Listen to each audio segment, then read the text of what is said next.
हिंसा, झूठ, चोरी, मैथुन सेवन और परिग्रह। सूत्र में कहा संग निमित्तम मारई भणई अलियम करी चोरिकम सेवई मेणुमुच्चम, कि संग के कारण से, संग के निमित्त से, संग कौन सा? जो शरीर का संग है। तो शरीर के साथ जो जो जुड़े हुए हैं वे परिजन, परिचित, धन, वैभव, भोग साधन सारे गिन लेना, ये सारे संग हैं। और इन संग के कारण से ही संग निमित्तम मारे, कि संग के लिए ही निरंतर वह दूसरे जीवों को मारता है। संग निमित्तम मारे भणई अलियम, कि वह झूठ बोलता है, चोरी करता है और ऐसा करके परिग्रह जोड़ता है। हिंसा, झूठ, चोरी से परिग्रह जोड़ता है। इसका अर्थ है कि जो जो परिग्रह आपने कर रखा है, सचित्त का चाहे अचित्त का, चाहे चल संपत्ति का चाहे अचल संपत्ति का, वह चोरी का है, असत्य का कमाया हुआ है, हिंसा से कमाया हुआ है। संग निमित्तम मारई भणई अलियम करई चोरिकम सेवई मेणमुच्चम अपरिमाण कुणे जीवो। अपरिमाण, अपरिमाण यानी जिसने अभी यह परिमाण नहीं किया है कि मुझे अब इतना परिग्रह नहीं चाहिए, मुझे परिग्रह चाहिए ही नहीं। क्यों? कि परिग्रह सबसे बड़ा पाप है, परिग्रह सबसे बड़ा पाप है। क्यों? कि इस पाप के लिए सारे पाप हो रहे हैं।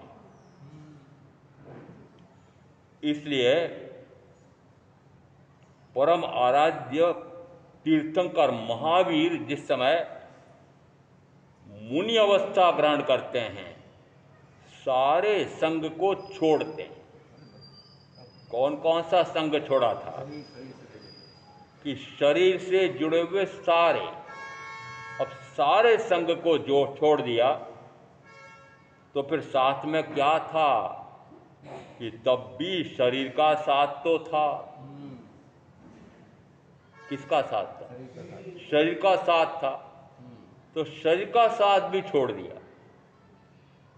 आयुष्काल है तब तक शरीर तो छोड़ा नहीं जा सकता है, परंतु जो जो आपने किया हुआ है अपने साथ, वह मात्र भावों से जोड़ रखा है। ये मेरा है, मात्र भाव है। एक पुद्गल परमाणु भी क्या आत्मा का हो सकता है? तो कैसे हो रहा है? एक पुद्गल पर भी मैं स्वामित्व आधिपत्य नहीं कर सकता। एक पुद्गल परमाणु, परमाणु का अर्थ होता है उस पुद्गल का सूक्ष्मतम अंश, उसमें मात्र वर्ण गंध रस स्पर्श है, शब्द नहीं है।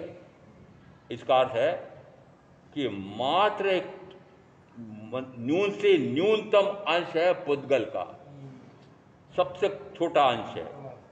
उस एक पुद्गल परमाणु पर भी मैं स्वामित्व आधिपत्य नहीं कर सकता।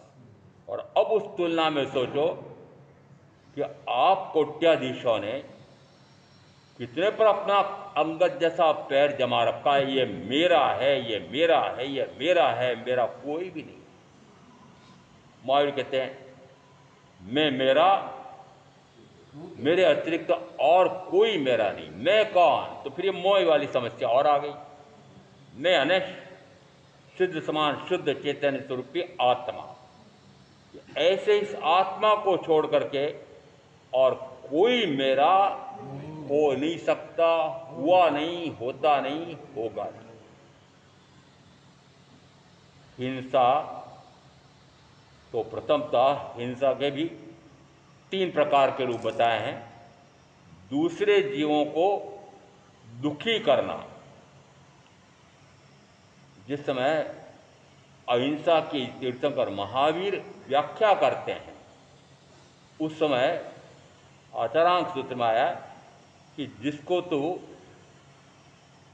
मारना चाहता है, जिसको तू अपने आधिपत्य में करना चाहता है, अपने आधिपत्य में लेकर उसको स्वामी मान करके, दास बना करके और काम लेना चाहता है, जो जो रूप आ रहे हैं वो सारा कह करके तू जिसका तू हनन करना चाहता है, हनन है मार डालना। मारना और मार डालने में अंतर है। तो जिसका तू करना चाहता है वह तू ही है, वह तू ही है। का अर्थ क्या है? कि बाहर से लगता है कि दूसरे जीवों की हिंसा कर रहा है। जिस समय दूसरे जीवों की हिंसा कर रहा है, उस समय मेरे भाव प्राणों की हिंसा हो रही है कि नहीं?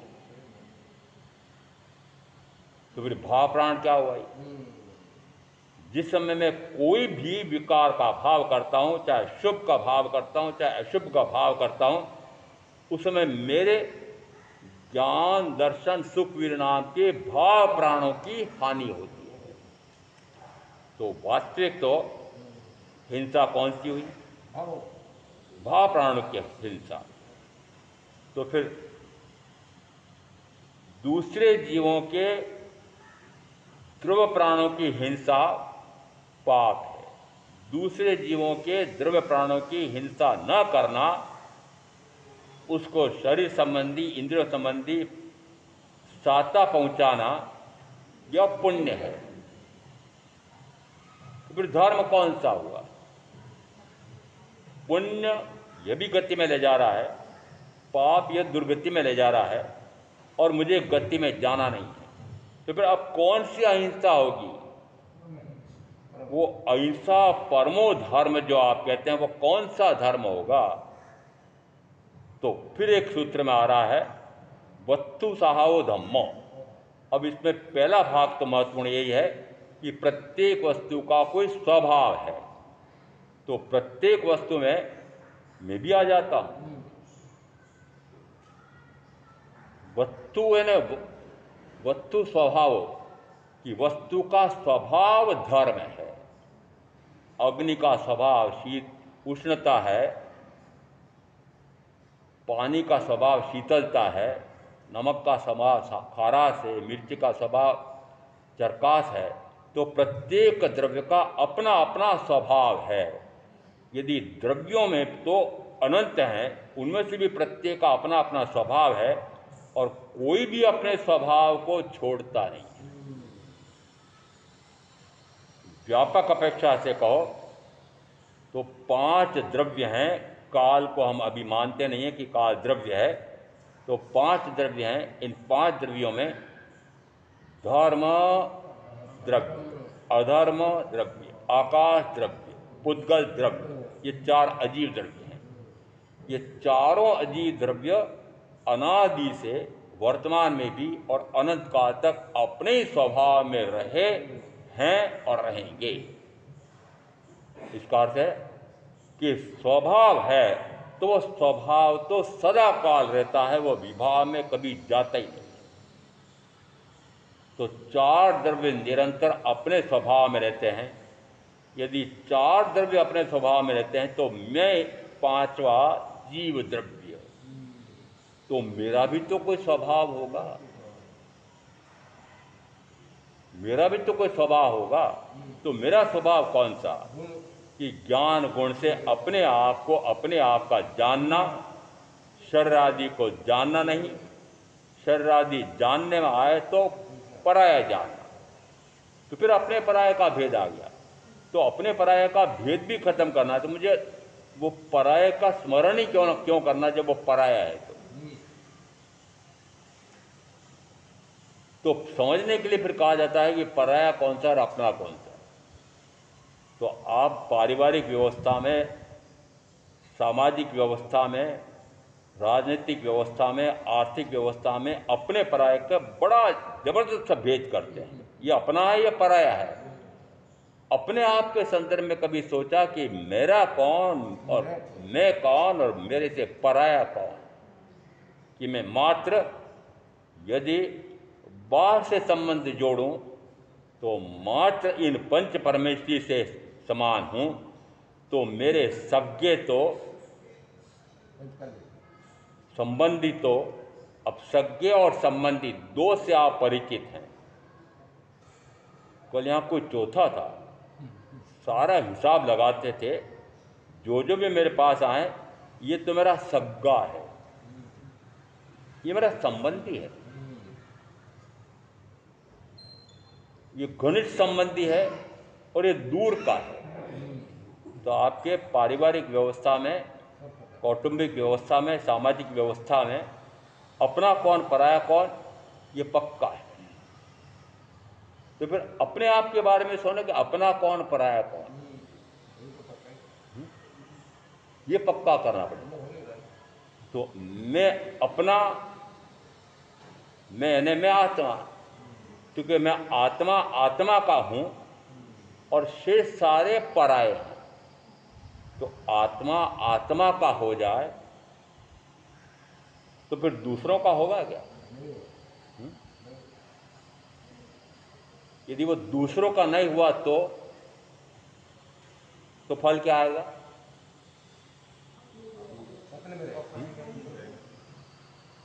पर से संबंध ही टूट गया, और पर से संबंध टूटा तो जुड़ा किससे? कि स्व से संबंध हुआ, तो स्व से संबंध जुड़ा तो स्वभाव प्रकट हुआ। उसी ज्ञान गुण से अनादि से गिनो तो अनंत काल हो गया, मात्र पराये को अपना जाना और अपने को जाना ही नहीं। इसको हमारे कहा है ज्ञान गुण का वैभाविक परिणमन करते करते अनंत काल व्यतीत हो गया। तो मेरा कौन? के मेरा तो मात्र ये आत्मा। बाहर देखूं तो किसको देखूं? कि मेरे समान ये 5 परमेष्टि, तो ये तो मेरे संबंधी। और सबका मेरा कौन? कि ज्ञान दर्शन सुख वीर्य नाम के ये गुण मेरे सज्ञे हैं। सग्गा गणित संबंधी सग्गा कहलाता है आपकी पारिवारिक व्यवस्था है। ये 4 ऐसे गुण हैं कि जो गुणी के साथ सदा काल रहते हैं। गुणी के साथ सदा काल कब से हैं? ये गुणी कब से है? ये मैं अनादि से हूँ। तो गुण कब से हैं? कि अनादि से हैं। कितने काल से मेरे साथ हैं? कि अनंत काल हो गया। परंतु मुझे पता नहीं कि ये मेरे हैं। क्यों?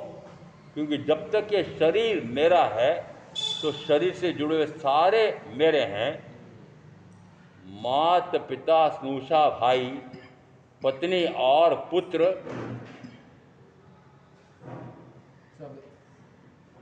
तो सबसे पहले तो यहाँ सारे परिजन, माता पिता स्नुषा भाई पत्नी और पुत्र नहीं मेरा। तो अब यहाँ सारे सगे संबंधी के लिए कह रहा। आगमकार कहते हैं, तीर्थंकर कहते हैं, मैं कह रहा हूँ कि माता पिता स्नुषा भाई पत्नी और पुत्र नहीं अपना, निज कर्मोदय से पीड़ित प्राणी के ये त्राणन साथी है सपना। निज कर्मोदय से पीड़ित प्राणी के, कर्मोदय के कारण से पीड़ित प्राणी। बहुत सारे लोग आते गए, मुझे समझ में नहीं आया आज ये भीड़ कितनी आ रही है। कल बहुत बाद में एक व्यक्ति आया, महाराज ये वो जो मेरी पत्नी की मैंने आपसे बात कही थी ना कि कैंसर उसका अंतिम श्रेणी का है, वो कल गुजर गई। किसकी गुजर गई? वो मेरी पत्नी। तो फिर मेरी थी तो वो बिछुड़ क्यों गई? मेरी थी ना। अरे भाइयों को पूछ रहा हूँ किसकी है? आप पत्नी किसकी है? मेरे। बहनों को पूछ रहा हूँ पति किसका है? मेरा है। तो फिर मेरा होकर निरंतर क्यों नहीं रहता है? मेरी होकर निरंतर क्यों नहीं रहती है? यदि मेरा है तो मेरे साथ अनादि से अनंत काल तक रहना चाहिए, और मेरे साथ कभी जुड़ता और कभी जुड़ता। मेरा कैसे हुआ? कभी मिलता कभी जुड़ता, मेरा कैसे हुआ? शरीर मेरा है। माता पिता स्नुषा भाई पत्नी और पुत्र ने अपना निज कर्मोदय से पीड़ित प्राणी के, और वो कर्मोदय से पीड़ित प्राणी के, कर्म के उदय के कारण से वो पीड़ाग्रस्त है। और पीड़ाग्रस्त मैंने आपको बताया कि जिस समय इतनी पीड़ा है कि सेवा में रहने वाले वो परिजन वो सेवा करते करते दुखी हो जाते हैं, परेशान हो जाते हैं। उस समय कहते हैं हे भगवान अब इनका दुख नहीं देखा जाता है, इसको उठा लो तो अच्छा है। और वो रोगी भी हे भगवान अब मुझसे रोग सहा नहीं जाता है, उठा लो तो अच्छा है। तो जिस समय हे भगवान इसको उठा लो तो अच्छा, तो कौन सा भगवान है?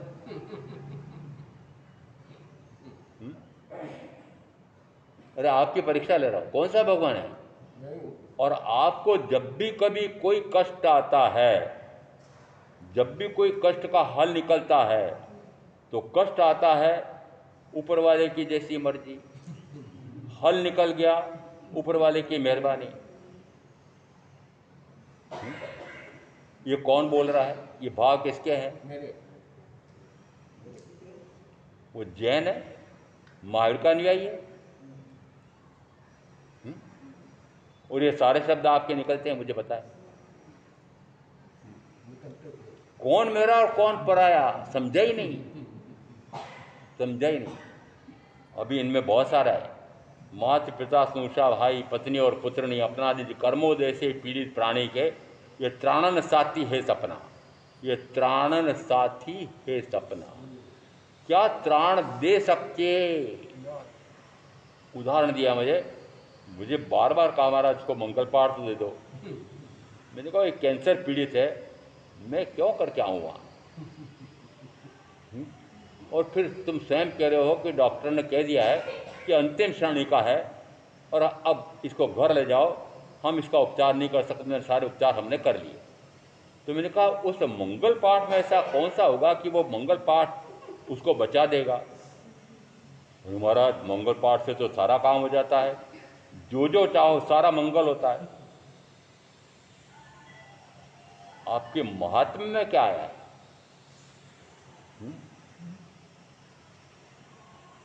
नवकार मंत्र के बाद जो 4 पंक्तियां आई है उसमें क्या आया? फिर चौथी पंक्ति में क्या आया?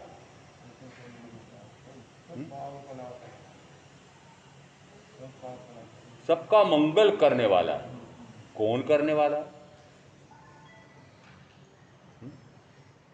आनंद मंगल है। एक भाई दूसरे भाई से जब पूछता है घर में सब ठीक ठाक है, हाँ आनंद मंगल है, ऊपर वाली कृपा है।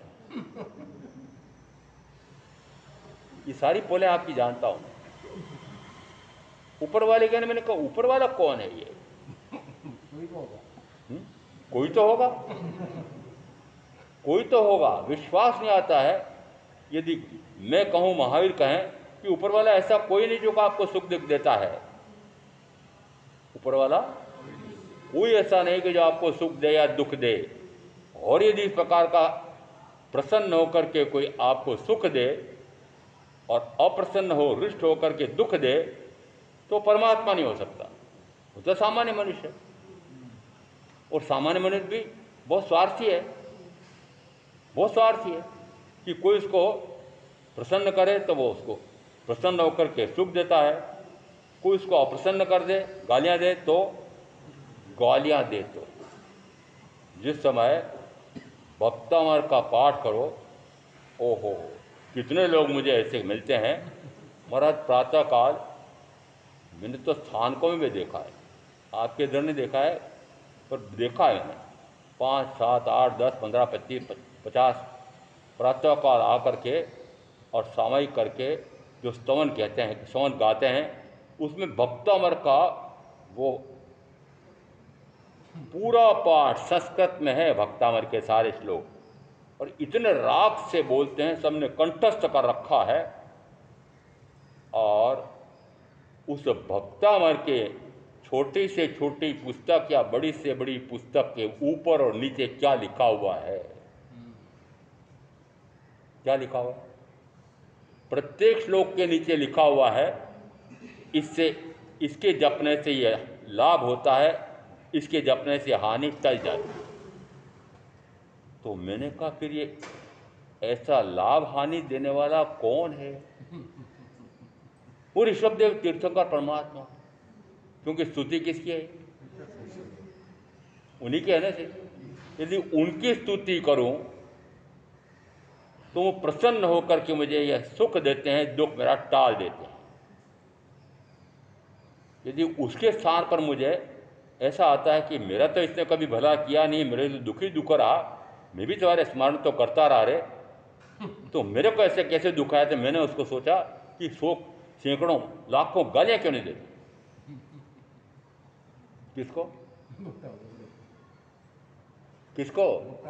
जिसको आप 48 लोग बोल कर रिझा रहे हैं, मैं रिझाना नहीं चाहता हूं। मैंने कहा करता क्या मेरे लिए? कुछ नहीं क्या देने, मैं तो दुखी का दुखी रहा।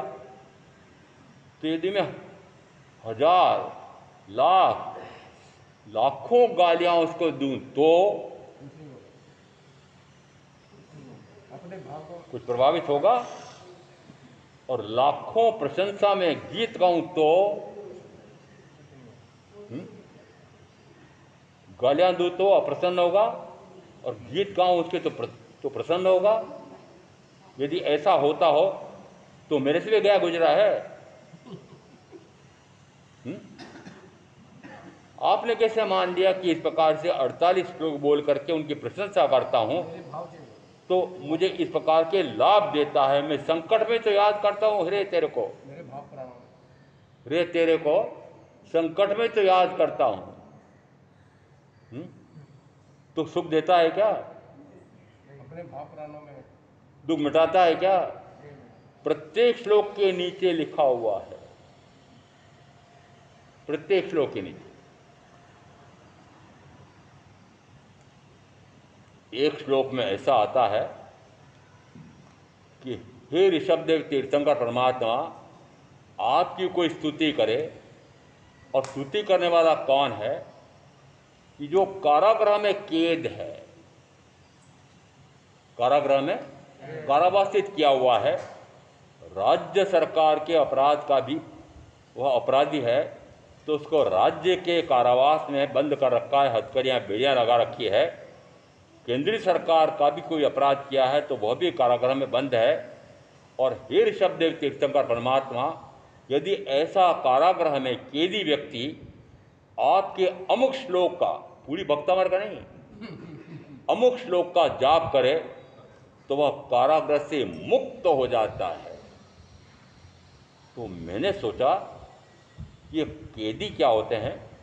आपने तो कारागृह देखा नहीं, मैं तो देखा भी है, गया नहीं हूं कभी। मैं दूसरे कारागृह में तो हूँ। आप जिस कारागृह को मानते हैं वो भिन्न है, मेरा कारागृह भिन्न है। तो जिस समय कारागृह कभी देखो तो उसमें खिड़कियाँ तो होती है, दरवाजे तो पूरी तरह से बंद रहते हैं, पर खिड़कियाँ हवा के लिए तो रहती हैं, पर खिड़कियाँ बहुत ऊंची ऊंची होती है। मान लो दूसरी मंजिल है, बहुत ऊंची ऊंची दीवारें बनाते हैं। यदि कभी गलती से वो खिड़की खुली रह जाए तो वो कैदी उसमें से कूद करके भाग जाना चाहता है। उसको पता है कि वापस पकड़ लिया जाऊंगा तो दुगनी सजा होगी, पैर भी टूट सकता है, तब भी जोखिम लेकर के वह कारागृह से भागता है। मैंने ऐसे कारागृह के कैदियों को कहा, अरे तुम ये सब क्यों करते हो?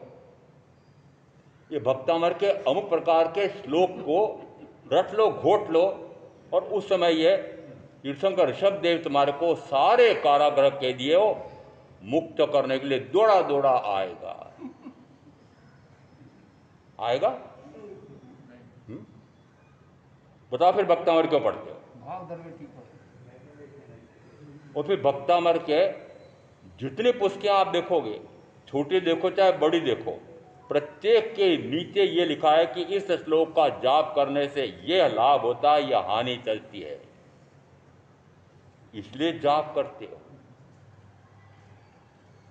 तो इन परमात्मा को कब जपते हो, कब स्मरण में लेते हो? जब दुखी होते हो। वो मिटाने आता है। और मुझे तो बड़े विचित्र उदाहरण भी हैं कि जिस समय याद किया था कृष्ण को द्रौपदी ने कि दुशासन मेरा चीर हरण कर रहा है और ये दुर्योधन मुझे अपने जांग पर बिठाना चाहता है नंगी करके, तो उस समय कृष्ण को याद किया तो कृष्ण दौड़ दौड़ आए ना। हाँ आए। देखो चीर ऐसा बढ़ा दिया कि वो नग्न हो ही नहीं पा रही है। तो क्या जैसे वो कृष्ण दौड़े दौड़े आए वैसे मेरे भी ऋषभदेव परमात्मा दौड़े दौड़े आते हैं क्या?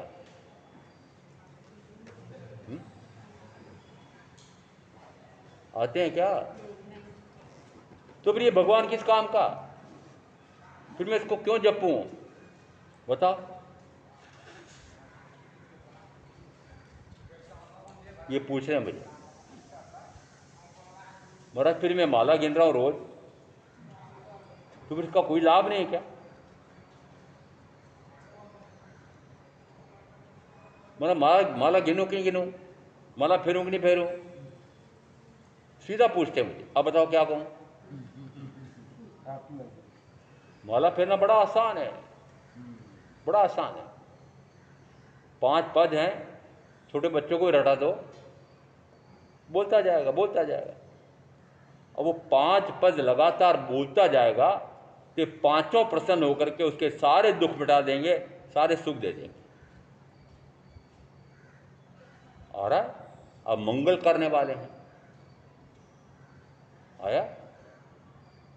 महात्म्य यानी 5 तो पद हैं और 4 पद कैसे हैं कि इन 5 पदों के महात्म्य के 4 पंक्तियां आगे आई है। ये 4 पंक्तियां ना हो तो कौन जपेगा? तो जपे तो महात्म्य भी बताया है। वस्तुतः ये सारे भ्रांति में पड़े हुए हैं, भ्रांति में पड़े हुए हैं। जो कुछ मुझे सुख या दुख प्राप्त हो रहा है, ये पक्का मानना कि मेरे पूर्वोपार्जित सातावेदनी कर्म या असातावेदनी कर्म का फल है।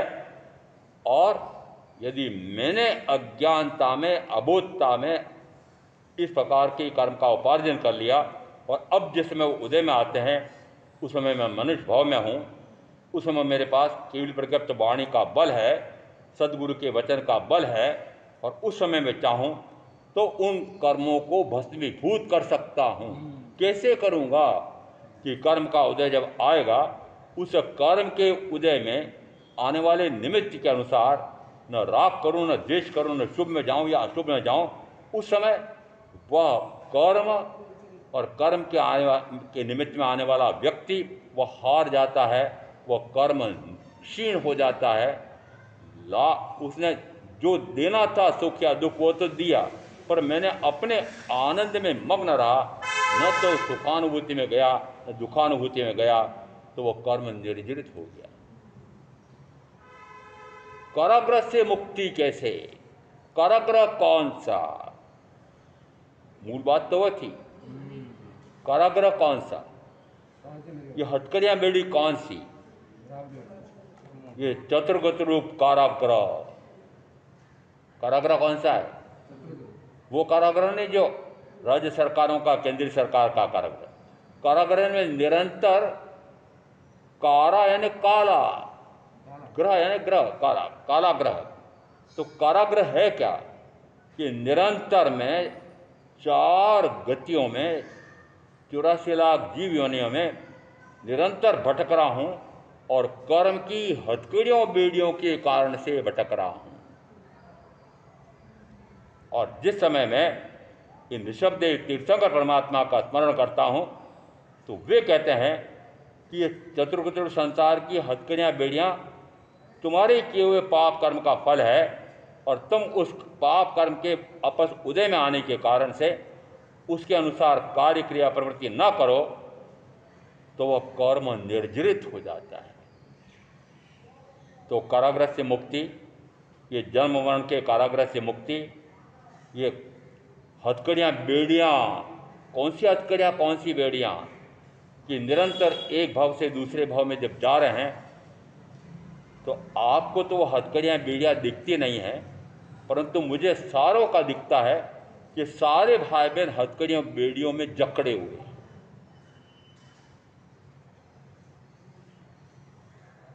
पत्नी पति के हथकड़ियाँ बेड़ियाँ, अब तो युग चला गया, पर वो जितने अलंकार होते थे वो सारे अलंकार क्या थे? क्या थे बोलो ना? बंधन, बंधने थे। तो इन्होंने तो, भाइयों ने तो इस प्रकार के ये हथकड़ियाँ बेड़ियाँ डाली और इन्होंने भाव से इनको बांध रखा है। किसने? पत्नी ने पति को किससे बांध रखा है? भाव से। तो भाव का बंधन अधिक है कि द्रव्य बंधन अधिक है? वो भाव बंधन ही मुख्य है। भाव बंधन, तो भाव बंधन से द्रव्य बंधन है। इसका अर्थ है कि भाव बंधन तो अपने भाव से होता है। भाव बंधन किससे होगा? वो भाव कौन सा? कि स्वभाव को छोड़कर जब मैं पर भाव में जाता हूं तो बंधन में आता हूं। स्वभाव क्या और विभाव क्या? स्वभाव है अपने ज्ञान गुण से अपने आप को जानना, अपने दर्शन गुण से अपने आप को देखना, अपने ही सुख में निरंतर मग्न रहना और अपने उपयोग को अपने आप पर निरंतर स्थिर कर देना। ये 4 प्रकार के गुण हैं। ये चारों प्रकार के गुण का जिस समय स्वाभाविक परिणमन होता है, उस समय मैं जन्म मरण की हथकड़ियों बोझों से मुक्त होता हूं। ये नहीं चाहिए आप, ऐसा नहीं चाहते हैं। सरल उपाय ढूंढते हैं, वो सरल उपाय दुर्गति में ले जाने वाला है। और अब मैं कह रहा हूं, यदि मेरे ऋषभदेव तीर्थंकर ऐसे हैं कि कोई इनको लाखों प्रकार की प्रशंसाएं करके उनको रिझाए, तो वे रीझते नहीं हैं। और उसके स्थान पर मैं लाखों नहीं करोड़ों गालियां दूं, तो लेश मात्र भी मेरे से द्वेष नहीं करेंगे। कितनी गालियां दूं? कितनी? आप तो 48 श्लोक बोल करके प्रशंसा कर रहे हैं और मैं 48 लाख करोड़ गालियां दूं उनको, तो रुष्ट होंगे? आपके भाव कहाँ हो जाए? और यदि इस प्रकार से वो रुष्ट होते हैं तो केवल ही नहीं तीर्थंकर नहीं। तो हमने इन गुरु को कि परम गुरु को इनको किस रूप में पहचाना है? मात्र बाह्य वेश से, मात्र शरीर रूप। वेश तो आपका भी है, मेरा भी है। शरीर तो आपका भी है, मेरा भी है। शरीर तो जैसा मेरा है वैसा तीर्थंकर महावीर का भी था। तो शरीर से संबंध है कि उस शरीर के साथ रही हुई आत्मा का कैसा गुण प्रकट कर लिया है। गुण तो वैसे के वैसे मेरे पास भी हैं, मेरे भी हैं, मेरे ही हैं। वो गुण मेरे स्वयं के हैं। मैं बस इस प्रकार के गुणों का ही भंडार हूँ, परंतु अपने उन गुणों से तो अपरिचित हूँ और शरीर के गुणों को अपने गुण मान लिए, शरीर के लक्षणों को अपने लक्षण मान लिए। भ्रांति कहाँ हुई? भ्रांति कहाँ हुई? कि शरीर को अपना जान लिया और शरीर के गुणों को अपना मान लिया। भ्रांति है। तो अब क्या करना? अपने को अपना जानना, पराये को पराया जानना, अपने लक्षणों को अपने गुणों को अपना जानना।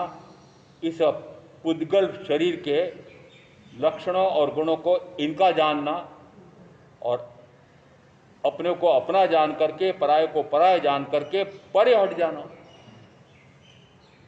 तो पर भाव से परे हटने रूप वह परम अहिंसा है। दूसरे जीवों को दुखी करना पाप है, दूसरे जीवों को सुखी करना, सुख उपजाना, दुखी नहीं करना ये पुण्य है। और अपने आप के भाव प्राणों की रक्षा करना ये परम अहिंसा है। अब क्या करना बताओ? और अपने भाव प्राणों की रक्षा करने का अर्थ है, मेरे भाव प्राण हैं ज्ञान, दर्शन, सुख, वीर्य। भाव प्राण कैसे हैं? जिस समय भगवान से पूछा, भगवान जीव ज्ञान स्वरूपी की अज्ञान स्वरूपी, 12-5 व्याख्या प्रकृति में आया है। कदाचित ज्ञान स्वरूपी है, कदाचित अज्ञान स्वरूपी है, परंतु ज्ञान आत्मस्वरूपी है, आत्मा ज्ञान स्वरूपी है, दर्शन आत्मस्वरूपी है, आत्मा दर्शन स्वरूपी है। अब जरा समझो इसको। आत्मा ज्ञान स्वरूपी है, ज्ञान आत्मा स्वरूपी है। अर्थ क्या निकल रहा है? आत्मा और उसका ज्ञान, आत्मा और उसका दर्शन एक दूसरे से पूर्णतः अभिन्न है। अभिन्न है ना, इन दोनों के बीच में कोई भिन्नता नहीं है।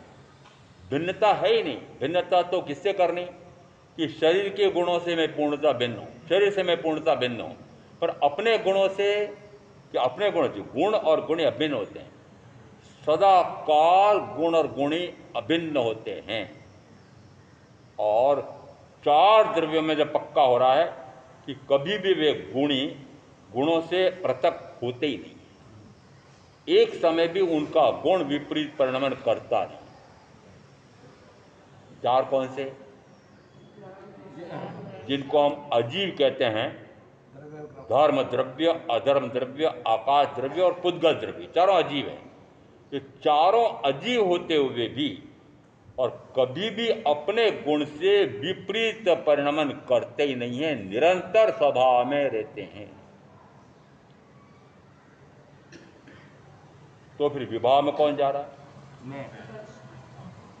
धर्म, अधर्म, आकाश, काल और जीव, ये पांच द्रव्य हैं। अब इन पांच द्रव्य में पक्का हो गया कि चार द्रव्य हैं जो निरंतर स्वभाव में रहते हैं। तो पांचवा जीव में ये अनादि से और अनंत काल हो गया, और मेरा तो इस भव में भी बहुत सारे वर्षों तक ऐसा रहा मानता हूं कि विभाव ही विभाव में रहा, स्वभाव का परिचय नहीं था। इस कारण से विभाव को ही स्वभाव मानता रहा। विभाव परिणामों सा हिंसा। अब हिंसा की व्याख्या क्या हुई? हिंसा की व्याख्या क्या हुई? कि विभाव में जाना ही हिंसा है और स्वभाव में रहना ही अहिंसा है। अब आपको कौन सी हिंसा की व्याख्या चाहिए? अब क्या करना बताओ? और मैं इतना बोलता हूं, उसका मुझे हिसाब बताओ वापस कि हाँ क्या समझ में आया और क्या करना है। समझ में आया, क्या समझ में आया और क्या करना है। यदि समझ में आया होगा तो क्रियान्वित होगा, नहीं समझ में आया होगा तो नहीं होगा। तो ये जो हमारे सुशील जी जैसे आप सब हैं क्या, कि बड़ा समझ में तो आ गया है। तो मात्र सुशील जी है कि सारे हैं? बड़ा समझ में तो आ गया कि विभाव में जाने से हिंसा होती है, और इस प्रकार के वैभाविक परिणाम से हिंसा जो है उसी के कारण से निरंतर जन्म और मरण हो रहा है। विभाव में जाने से जन्म और मरण हो रहा है, तो स्वभाव में स्थिर होने से जन्म मरण से मुक्ति है। अब इसको कितने प्रकार से बोलूं, 5 महीने तक भी बोलता रहूंगा तब भी परिणाम आएगा शून्य। और मैंने कहा परिणाम शून्य आ जाए तो मुक्त हो जाए। परिणाम शून्य आ जाए, शून्य है, शून्य का अर्थ कुछ नहीं। शून्य भी, अरे शून्य की बड़ी महत्ता है, आपको पता नहीं है। शून्य की इतनी महत्ता है, पहले कहा जाता था कि शून्य की कोई महत्ता नहीं है जब तक उसके पहले अंक ना हो। और तीर्थंकर ऋषभदेव ने जिस समय अपने कनिष्ठ पुत्री को अंक विद्या सिखाई थी, उस अंक विद्या में विशेषता थी कि अंकों के पहले आने वाले उस शून्य की भी महत्ता है। बताओ, आज की जो डिजिटल संख्या, इसका जो विकास हुआ वैज्ञानिकों ने किया है, हम ये मानते हैं, ये किसने बताया? जीरो। शून्य की महत्ता किसने बताई?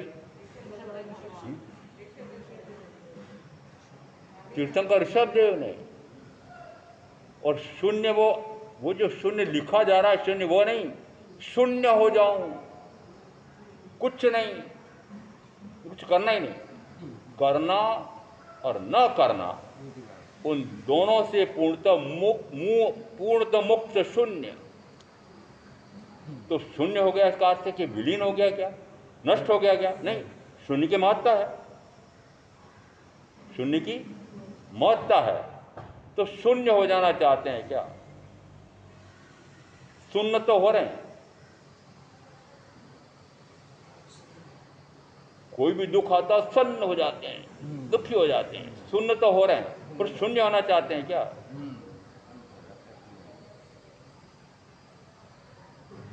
शून्य का अर्थ क्या? न सुख न अशुभ।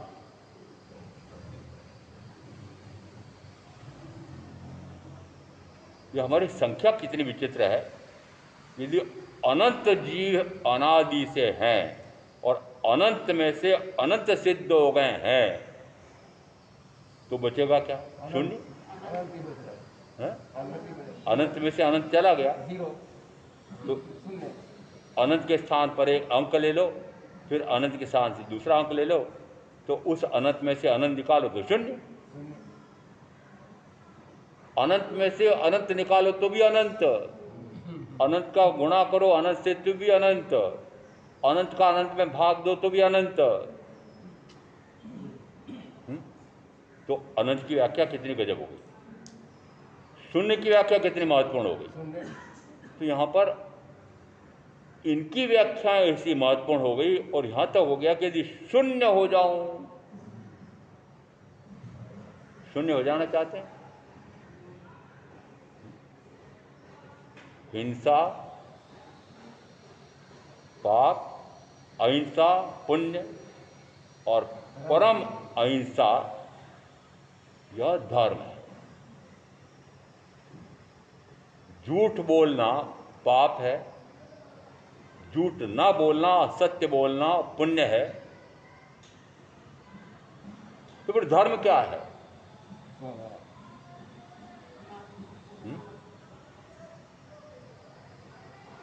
सत्य, तो सत्य में पहले दो भाग करेंगे।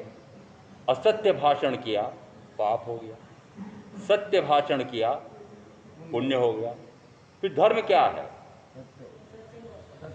सत्य को सत रूप जाने, असत को असत रूप जाने, और फिर असत से परे हो जाए तो सत प्रकट होता है। सत को सतरूप जाने, असत को असत रूप जाने। सतरूप यानी सतरूप सदा काल रहता है, असत रूप ये कुछ क्षणों के लिए होता है। तो असत रूप हो रहे हैं, तो सतरूप होने के स्थान पर असत रूप हो रहे हैं। सतरूप आत्मा, सतरूप आत्मा, तो आत्मा की अपेक्षा से शरीर असत है। ये सत असत की अस्तित्व नास्तित्व की व्याख्या प्रगति सूत्र में 1:3 में आई है। सत सत रूप परिणमन करता है, असत असत रूप परिणमन करता है,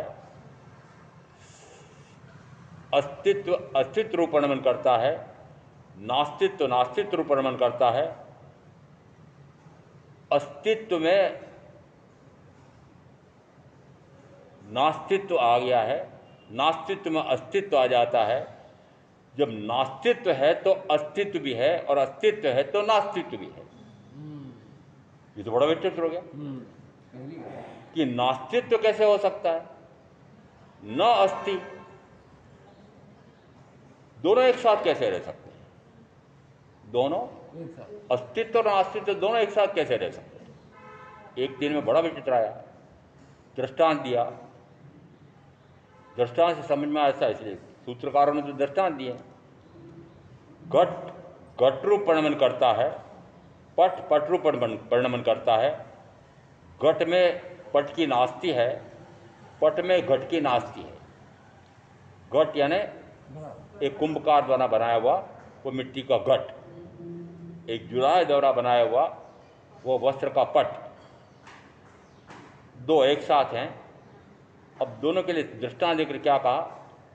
घट घट रूप परिणमन करता है, पट पट रूप परिणमन करता है। घट में पट की नास्ति है और पट में घट की नास्ति है। तो अस्तित्व नास्तित्व दोनों एक साथ हैं, एक साथ हैं। अर्थ क्या निकल रहा है? दोनों का सत अस्तित्व है और दोनों का नास्तित्व भी है।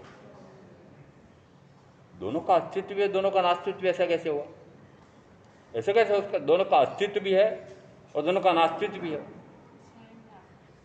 अब यहाँ अभी तक तो घट और पट इस प्रकार का है। इसी प्रकार से दो मुख्य द्रव्य हैं। हम सारे द्रव्यों में से मात्र दो गिनते हैं, एक जीव द्रव्य है और एक अजीव द्रव्य है।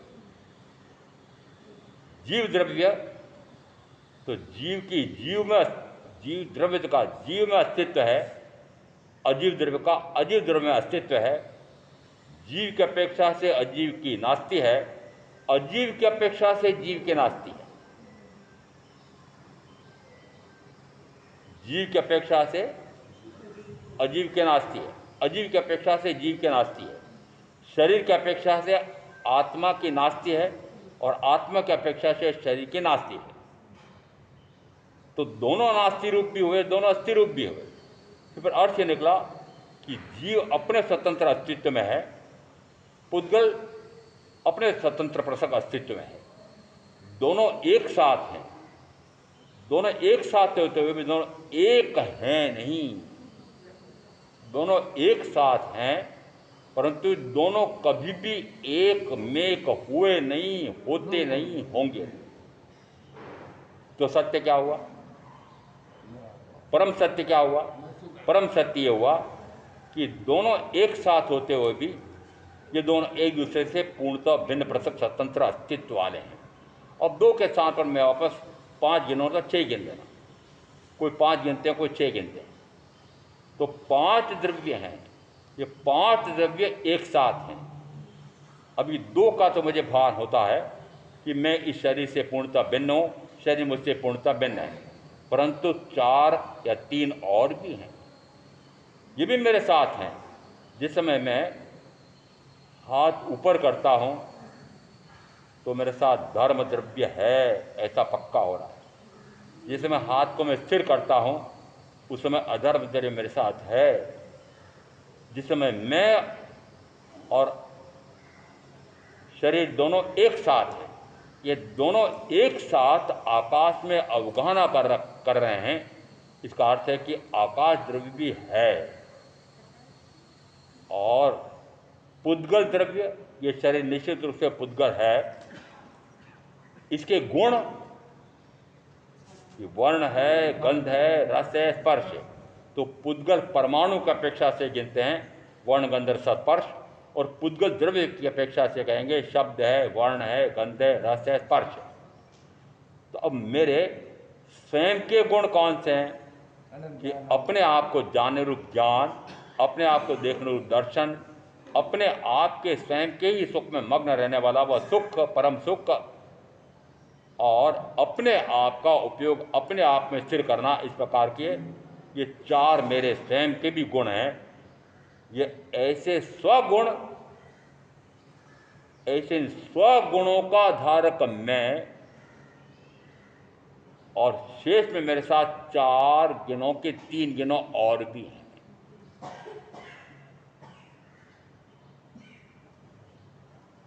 गिनती कहाँ से शुरू करते हैं?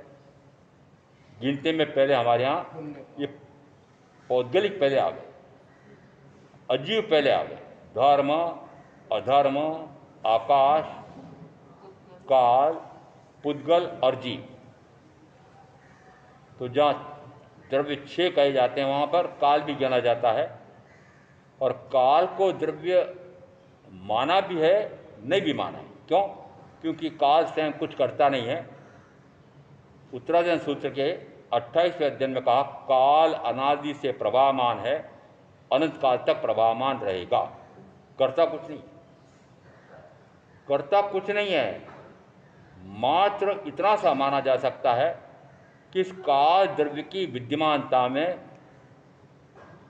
मनुष्य क्षेत्र का मनुष्य काल की गणना करता है। तो व्यवहार में काल की गणना आई है, तो निश्चय काल को आचार्यों ने मान लिया है कि यह भी एक द्रव्य है। वस्तुतः 5 द्रव्य हैं। ये 5 द्रव्य, पांचों द्रव्य एक साथ रहते हैं।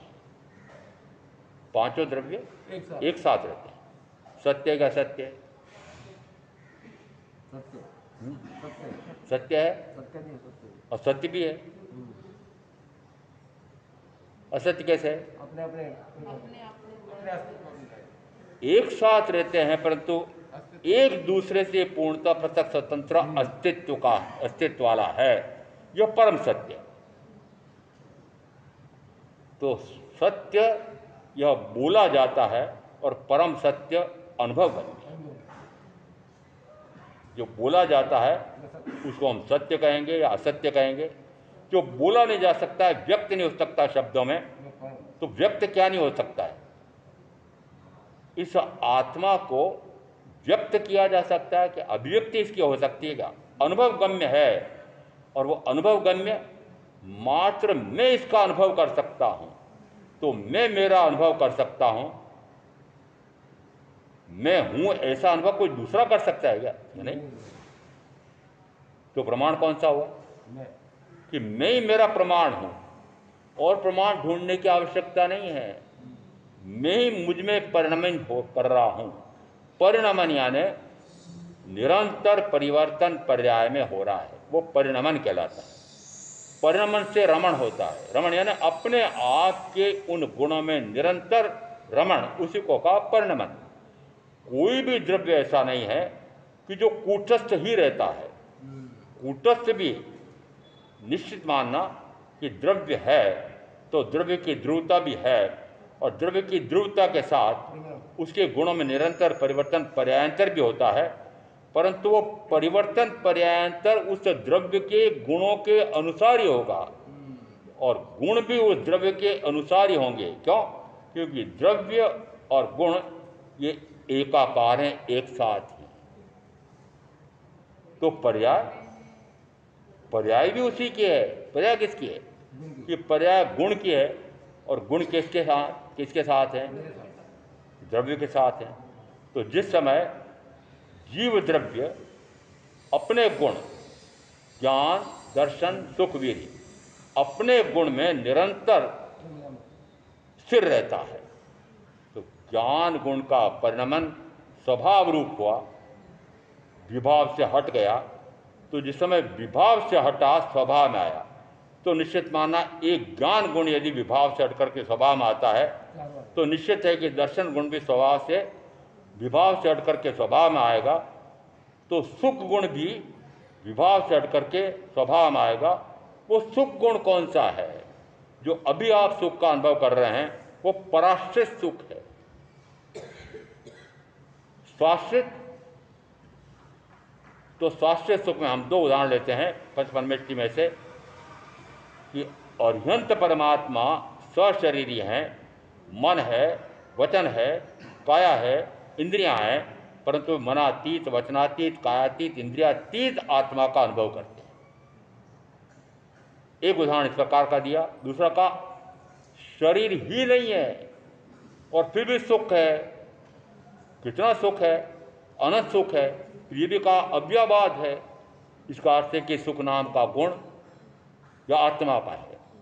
तो फिर यह सत्य हुआ कि सुख नाम का गुण यह किसी व्यक्ति में या वस्तु में या स्थिति में या परिस्थिति में है, तो क्या सुख नाम का गुण व्यक्ति में है? वो व्यक्ति पुद्गल है।